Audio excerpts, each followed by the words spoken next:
Hello everyone, कैसे हो आप सब। एक बार पुनः स्वागत है आप सभी का हमारे अपने YouTube channel A to Z biology classes पर। उम्मीद करते हैं दोस्तों आप सभी बेहतर होंगे। आज की इस वीडियो में हम देखेंगे class 12th biology NCERT chapter 2 दोस्तों हमारा चल रहा है। इसमें पुष्पीय पादपों के लैंगिक जनन जो हमारा चैप्टर है, इसके पहले हमने कई सारी इसकी वीडियो प्रोवाइड करा दी है। यदि अभी तक आप नहीं देखे हैं तो आप प्ले लिस्ट में जाकर के देख सकते हैं, वहां पे आपको मिल जाएंगी। चलिए आज की इस वीडियो में हम देखेंगे पुंकेसर यानी कि स्टेमन की जो संरचना होती है और स्टेमन्स के जो भी भाग हैं उसको हम आज की इस वीडियो में देखेंगे। तो आइए सीधे वीडियो को स्टार्ट करते हैं। देखिए, यदि बात करते हैं हम किसी भी पुंकेसर या स्टेमन की, तो बेसिकली कोई भी यदि फ्लावर है तो उसमें जो पुमंग होते हैं, बेसिकली पुमंग ही क्या होते हैं, नर जनन भाग होते हैं। किसी भी पुष्प में जो पुमंग या एंड्रोसियम होते हैं वो क्या होते हैं, नर जनन भाग होते हैं। और पुष्पों में इनकी एक निश्चित संख्या होती है। यानी बेसिकली यदि हम बात करें तो किसी भी पुष्प में देखिए जो पुमंग होते हैं उनमें उनकी यूनिट क्या होती है, पुंकेसर होती है। जब हमने फ्लावर की संरचना पढ़ाई है तो उसमें हमने क्या बताया कि जो पुमंग होते हैं यानी जो नर जनन भाग होता है उसकी इकाई यानी कि यूनिट क्या होती है, उसकी यूनिट होती है पुंकेसर यानी कि स्टेमन। तो पुंकेसर की जब हम बात करते हैं तो कोई भी पुंकेसर जो है, तो पुमंगों में पुंकेसर की जो संख्या होती है एक निश्चित होती है। और पुंकेसर की यह संख्या बेसिकली किसी भी पादप जाति का विशिष्ट लक्षण होती है। मतलब कोई भी यदि फैमिली है, कोई भी यदि पादप स्पीसीज है तो वो इसके एक कैरेक्टर भी निर्धारित करते हैं। मतलब कोई भी यदि फैमिली है उसमें पर्टिकुलर जो पुंकेसर होते हैं उनकी संख्या एक निश्चित होती है, जो कि एक लक्षण को भी निर्धारित करती है कि इस फैमिली में इतने लक्षण होते हैं। मतलब पुंकेसरों की संख्या के आधार पर भी हम किसी भी फैमिली को पहचान सकते हैं। अब इसके बाद यदि हम बात करते हैं तो बेसिकली चाहे कोई भी वो फैमिली हो, उनमें पुंकेसरों की संख्या तो होगी। देखिए यहाँ पे आप एग्जाम्पल के लिए समझ भी सकते हैं कि जो तुलसी के पौधे होते हैं, मतलब बेसिकली जो तुलसी का पौधा होता है जिसको कि हम ऑसिमम सेक्टम कहते हैं, तो तुलसी के पौधे में जो पुंकेसरों की संख्या होती है वो कितनी होती है, 4 होती है। ये चीज आपको याद रखना है। तुलसी का जो पौधा होता है उसमें पुंकेसर यानी कि स्टेमन की संख्या होती है 4। वही धतूरा और बैगन में 5-5 होते हैं। धतूरा और बैगन में जो पुंकेसर की संख्या है स्टेमन की वो कितनी होती है, 5-5 होती है।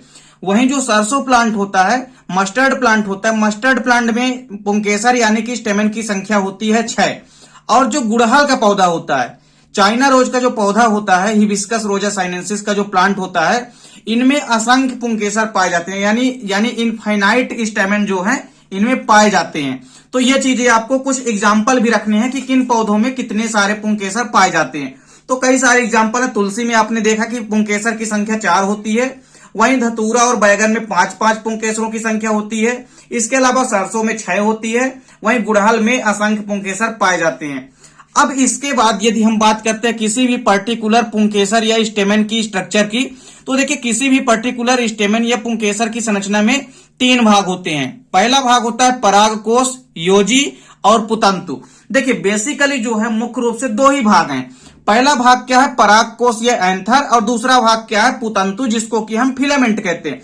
लेकिन एक भाग और पाया जाता है जो कि क्या कहलाता है, योजी कहलाता है। इसको हम संयोजी भी कह सकते हैं क्योंकि इसका काम क्या होता है, आपस में दो को जोड़ना, इसलिए इसको हम संयोजी या कनेक्टिव भी कहते हैं। अब देखिए यदि हम बात करते हैं किसी भी स्टेमन की स्ट्रक्चर की, तो स्टेमन की जो स्ट्रक्चर होते हैं उसमें हमको कई सारे भाग दिखाई देते हैं। अब जैसा कि हमने आपको पहले ही बताया कि जो पुंकेसर की संरचना है उसमें मुख्य रूप से 3 भाग होते हैं। देखिए पुंकेसर के ऊपर ये जो आपको यहाँ पे लोब दिखाई दे रहे हैं, क्या दिखाई देते हैं, यहाँ पे जो लोब दिखाई देते हैं ये क्या कहलाते हैं, परागकोश कहलाते हैं। ऊपर जो गोलाकार संरचना दिखाई दे रही है ये क्या है, परागकोश या एंथर कहलाती है। नीचे देखिए, नीचे ये जो लंबा भाग होता है इसको हम क्या कहते हैं, फिलामेंट कहते हैं, या इसको हम पुतंतु कहते हैं। और आपस में जो दोनों लोबों को जोड़ने वाली जो यहाँ पे भाग है वो क्या कहलाता है, कनेक्टिव यानी कि योजी कहलाता है। तो मुख्य रूप से जो परागकोश होता है और पुतंतु, तो इनमें जो परागकोश होते हैं उनमें 2 लोब होते हैं और दोनों लोबों को जो आपस में जोड़ने वाला स्थान है वो क्या कहलाता है, योजी या कनेक्टिव कहलाता है। अब देखिए, अब इन पराग कोशों के अंदर क्या होती हैं, परागधानियां, या इनको हम लघु बीजाणुधानी भी कहते हैं। और इन्हीं लघु बीजाणुधानी के अंदर होते हैं परागकण या लघु बीजाणु। तो अब आप यहां पे देख भी सकते हैं कि जो पराग कोश होते हैं, पराग कोश में बेसिकली 2 पाली होती है, यानी कि 2 लोब होते हैं। और आप यहां पे देख भी पा रहे हैं कि जो दोनों लोब हैं दोनों लोब के अंदर जो आपको एक लोब के अंदर यहाँ पे 2 कोष्ठ दिखाई दे रहे हैं। एक लोब के अंदर कितने कोष्ठ, यहाँ पे आपको देखिए ये जो पूरा ब्राउन कलर का दिखाई दे रहा है ये तो क्या है, पाली है। मतलब एक पाली ये हो गई और एक पाली दूसरी वाली पाली ये हो गई। लेकिन यहाँ पे आपको ध्यान देना है कि एक पाली में चूंकि 2 कोष्ठ होते हैं और उन कोष्ठों को हम क्या कहते हैं, परागधानी, यानी कि उनको हम बेसिकली क्या कहते हैं, माइक्रोस्पोरेंजियम, और इसको हम क्या कहते हैं, या हम कह सकते हैं माइक्रोस्पोरेंजियम या लघु बीजाणुधानी। तो देखिए इसको हम परागधानी भी कहते हैं, ये चीज आपको याद रखनी है। तो परागधानी या लघु बीजाणुधानी यानी कि माइक्रोस्पोरेंजियम। अब देखिए एक लोब के अंदर 2 कोष्ठ, मतलब एक लोब के अंदर 2 परागधानी, तो दूसरे लोब में भी कितनी होंगी, 2 परागधानियां होगी। तो इस प्रकार से एक पुंकेसर के अंदर जो है 4 लघु बीजाणुधानी या परागधानी पाई जाती है। अब किसी भी परागधानी या लघु बीजाणुधानी के अंदर जो आपको महीन पाउडर जैसी संरचना दिखाई देती है, ये क्या कहलाते हैं, परागकण या लघु बीजाणु। और आपको बता दें कि जो परागकण या लघु बीजाणु होते हैं ये किसी भी पौधे के बेसिकली जो है नर युग्मक कहलाते हैं। तो बेसिकली जो नर युग्मक होते हैं वो परागकण या लघु बीजाणु ही नर युग्मक का निर्माण करते हैं। तो ये चीजें आपको ध्यान में रखनी है, यानी परागकणों से ही किसका निर्माण होता है, मेल गैमीट का नर युग्मक का निर्माण होता है। ये चीजें आपको ध्यान में रखनी है। तो कुल मिलाकर के एक पुंकेसर की संरचना में आपको 3 भाग दिखाई देते हैं। ऊपर का भाग परागकोश और नीचे वाला लंबा भाग फिलामेंट कहलाता है, यानी पुतंतु कहलाता है। और परागकोश के दोनों लोबों को आपस में जो जोड़ने वाला स्थान है वो योजी या कनेक्टिव कहलाता है। देखिए पुतंतु की यदि हम बात करते हैं तो यह पुंकेसर का लंबा ग्रंथ होता है, यानी डंठल वाला भाग होता है। तो यह किसी भी पुंकेसर का जो लंबा वाला भाग होता है वो पुतंतु कहलाता है, यानी फिलामेंट कहलाता है।